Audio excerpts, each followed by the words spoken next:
get things going. Hey, you guys want to listen to this? I'm gonna have you play this video. I want you to listen to the words and everything.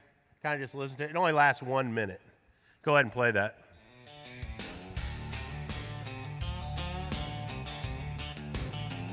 Is video playing?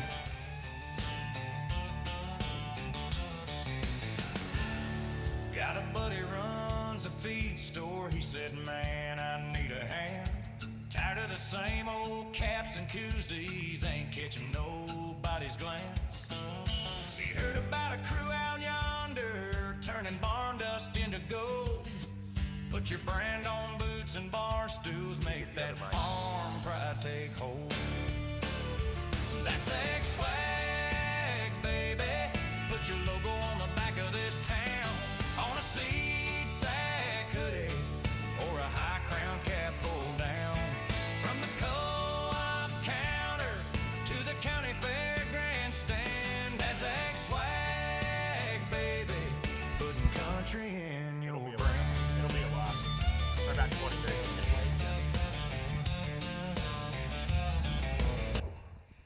All right, I didn't play that for an advertisement. I just wanted to show you guys something.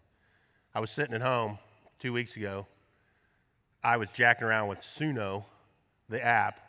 I made that song in 2 minutes, and it cost $9. I'm not lying. I put in some AI prompt. All I said was, Ag Swag is a business that sells swag to people in agriculture. Create a song. This was the tagline. I said, create a song using 1990s style country music. It kicked out 4. I'm not kidding you, like that. So I'm just telling you guys, hell, you can do this with anything. I mean, content creation is going to be nothing. You got some dummy like me putting it in, and it kicks out. I sent it to the kids, and they're like, what the hell's that? And I'm like, I got you guys on one. They didn't know about that little app. So I'm like, huh?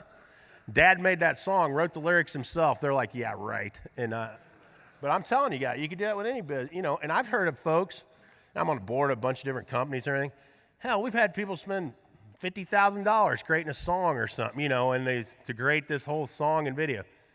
$9. That costs $9 to do that right there. So, like I said, I think our world's changing, right? And, we got to get some of these younger kids on the team and make some things happen here. But it's just amazing what we can do. The brand building, like I said, we're going to be talking here with Erica when she comes out. We're going to be talking a lot today about the future of ag, brand building, just some simple business things I've learned through the past several years. One of our mottos, to become the best in our industry, the word identify needs to be in there. You need to identify what you need to be good at a variety of complementary and real skills that your industry values, but that your competitors lack. So, I look at some of the ag startups that succeeded, and I keep going back to Meristem and Holganics, and because I'm invested in them and other ag startups. But Mitch and Rob got in their truck. Brian and Barrett got in their truck, went out, met people, went to the farm gate. They identified things some of my other ag startups weren't doing. They weren't doing those things. They weren't going and having kitchen table meetings. They weren't doing the things that we all like and we want to see from our people. So I'm telling you got to identify it. We just always, and you guys have heard me talk about it before, our family, we just, and this isn't, we stole it obviously. We like to use the word hospitality rather than service. So we don't let anybody in any of our businesses say, let's provide good customer service. Customer service sucks. I mean, let's be real. I mean, you got to provide hospitality if you want to win in agriculture, in my opinion. We all want to be treated like we were treated, treated right. So we like to provide hospitality. I know we're not that organized here, but we sure the heck like to provide, hopefully we provide hospitality. I wish my darn back was better where I could stand up and talk to everybody and make it around, but I didn't, and I apologize for that this year. But like I said, hospitality is the name of the game, we believe, and we think that's and you got to identify, though. Maybe it's different in your space. But identify what it is. I like to use the 1 to 60 rule. You better identify right, because all it is you're off 1 degree and the airplane's off target 1 mile for every 60 miles traveled. And I'm telling you, 1 degree of difference makes all the difference. when you're trying to build out these startups. And it's a tough space. Ag tech startups, it's tough. And, where to put money for the future into what businesses, it's not easy. This is Kaizen. I was studying this year just for our businesses, especially with Ag Swag. Bought a new warehouse, added about 20. We got about 20 employees, and we're going to try to do close. Jordan's goal this next year is to do close to 20 million, and we think we can get there. So, but what I've been preaching to Jordan is that it's constant change. So this was a study they did. Isn't really a study. One of the biggest automotive plants in the United States, GM owned in California in about mid-'80s. Some of you guys in here will remember. GM closed it. They had about 5,000 labor disputes, complaints, union workers. They had all kinds of problems. Their production was horrible. The cars were coming out messed up. They shut the plant down. Toyota said, hell, let's call them up. A couple months later, Toyota calls them up and says, would you guys be interested in doing a joint venture? And they said, what the hell are we going to, Toyota said, we want to manufacture a car in the U.S. So Toyota said, we'll run the Corollas out of there, and you guys, I think it was a Chevy Volt maybe or something. And they said, you guys run that. But here's the deal. We run the factory, and we run the manufacturing. And GM agreed. They hired back 92% of the employees they had before that were willing. Other people had already gotten jobs. Same machinery, same everything. It became the top producing plant in the United States within a year and a half because they implemented this. They call everyone team members, number one. Everybody's a team member. They try to get everybody to give them 2 or 3 ideas for change every month, every couple of months. And so they say this plant is going to be in a state of constant change.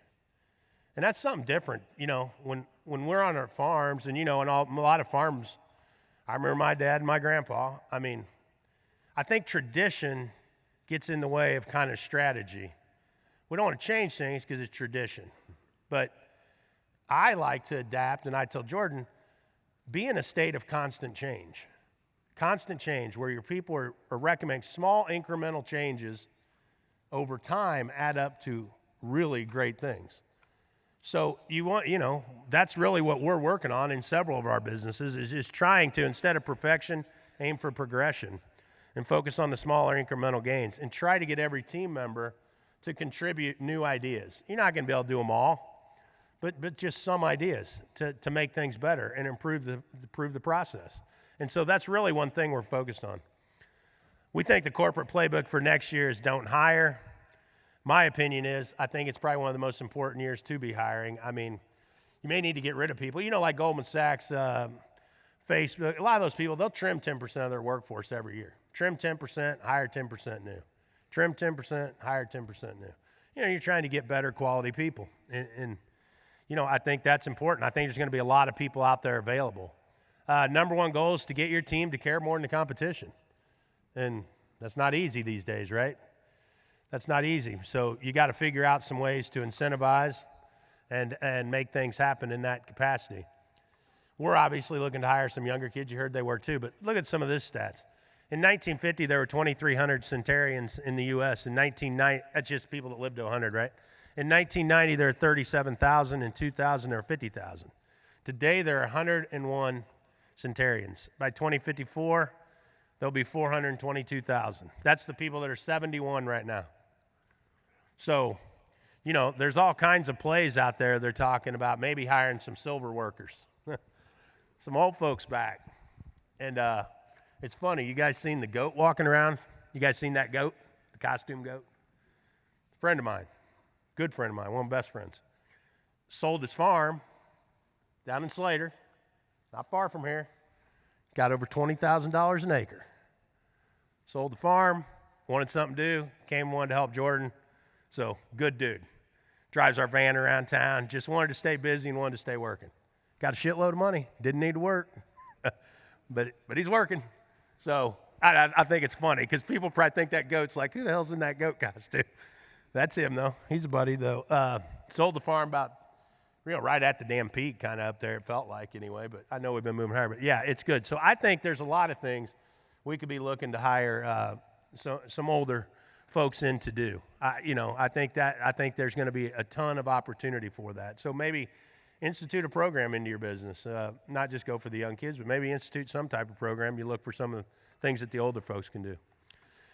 To try and gain better, I guess, to make your team be better than the competition or to care more, we like to do more collective team style bonuses. Especially for the higher up individuals on your team who tend to push harder when they know the team's depending on them. A lot of time bonus structure is just individual based. We're leaning more into trying to make it more team based. And I think for your people that care, I sure in the hell played harder when, I had a teammate in the huddle or a guy on the court that was giving it his all and diving into the stands. And, you just see them playing hard and you want to play hard too. So I think, let's try and focus on that a little bit as we move forward.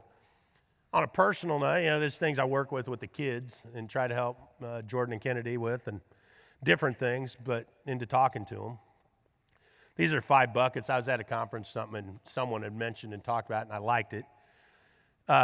Knowledge is just, what you know. You go to school, these are things you know. Your skills is what you can do. Your network is who you know. And your resources are what you have. And your reputation, what people think of you. Really, once you have knowledge and skills, so our kids, when they get out of school, they have knowledge and skills, but they need to build a deep network, and that's what a lot of folks are doing here. But it's super important to build that network because once you build the network and you have some knowledge and skills, your access to resources really increases. I think you're going to see some people on this next panel that will attest to that. Paul Westmiller and some of the other folks that will be up here. And the bottom line is you can't pour from empty buckets. You got to be willing to fill the buckets. You got to work to try and get them filled individually. And as a whole, I think that's helped. I continue to stress to our kids, you got to be out there. I know you don't want to travel to all the shows. You got to.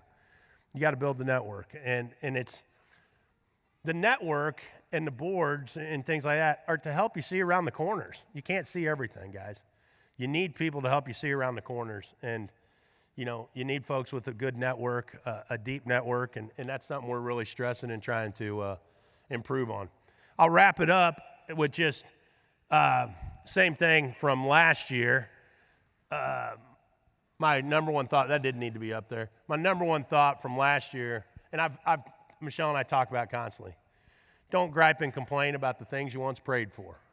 Remember it. For the yous weren't here last year, it's been a tough one for us. I mean, we'd give anything when we were 20-some years old. We didn't have enough money to pay attention. And we'd give anything to have a following and people like this who would come out and support us.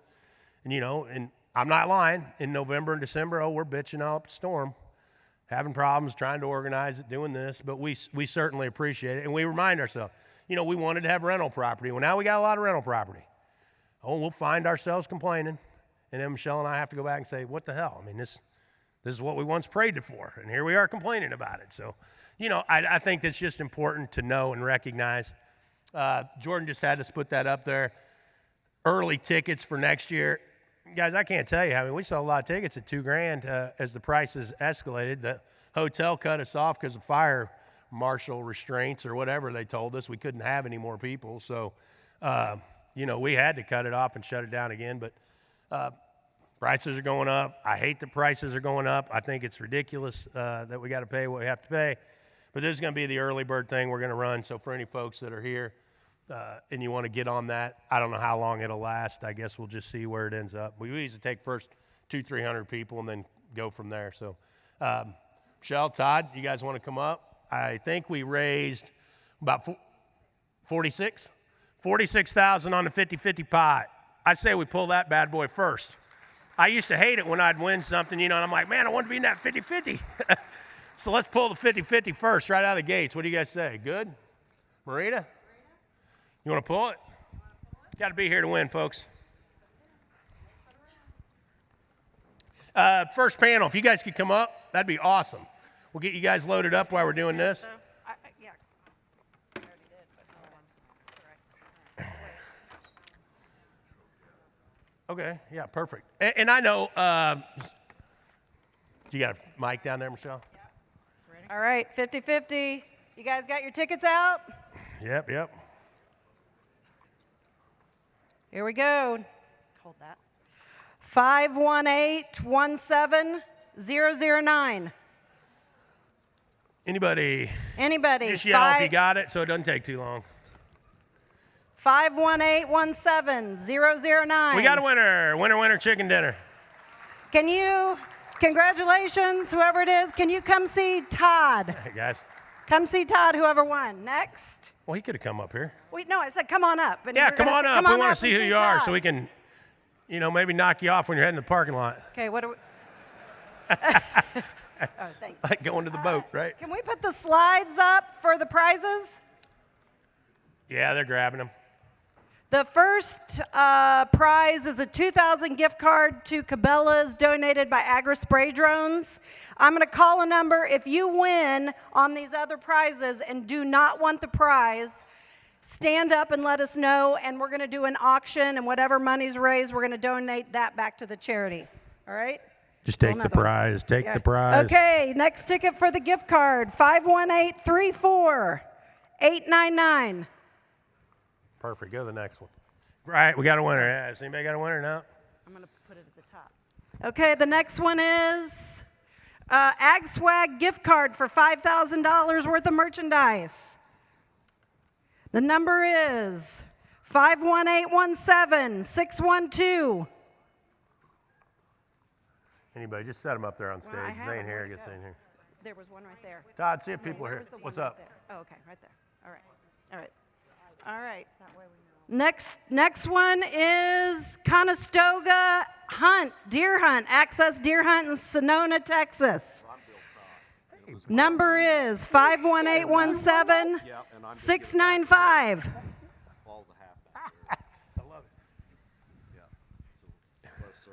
Wow, that's crazy. All right. Guys, how about this? Full circle. This right here, Bill Prock. This is the guy I went out and spoke for on Saturday at the ethanol place. I'm not lying. He's got one of the money. He's giving it all back to Marita. I don't even know. That's crazy as hell. That's nuts. That's crazy. Yeah, I mean, he's the reason she's even here. So, I mean, what a deal. Bill, thank you, and thanks to the ethanol plant.